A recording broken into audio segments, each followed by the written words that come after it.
I am Reilly Waterfield of Fletchers Real Estate here in Maroondah, and welcome to our September market wrap. I'm joined today by Nick Holmes and of course Rod Burton. Welcome guys. Hey Reilly. We're coming to you live today from the trendiest new cafe called Fingers Crossed here in Ringwood, and today we're going to be talking about your planning and getting ready to sell your house in spring.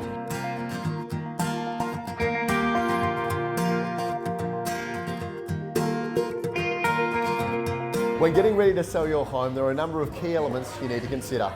Both timing, preparing your house for sale, and how you're going to go about doing it. That's right, Reilly. Timing is absolutely paramount, and in booking your photography, floor plan and copywriting, making sure that everything's set to set date, making sure that you're happy with it. And in actual fact, we've been talking with a client at number 1 Eve Court for the past 3 years, believe it or not, about this, about timing and making sure we're all ready to go in spring. Rod, what are some hot tips for selling this spring? Well, Reilly, with the warm weather fast approaching, we're certainly going to see an increased number of buyers out there.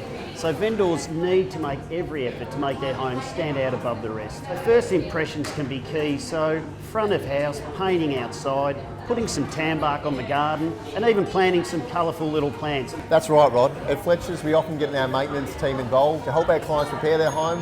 We use local people. Daisy's up the road usually supply the tan bark. We've got local painters, local cleaners. If you do need a hand, we can assist you all the way through the process. Well, that's right, Reilly. The home we're now selling at 18 Lantana Drive in Wonga Park.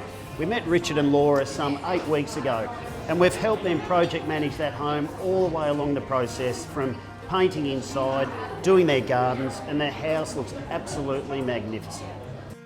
We certainly offer all forms of sale if you'd like. If you are comfortable and would like to auction your home, it is vitally important to select an auction date and speak to the auctioneer early on the piece to make sure they're available.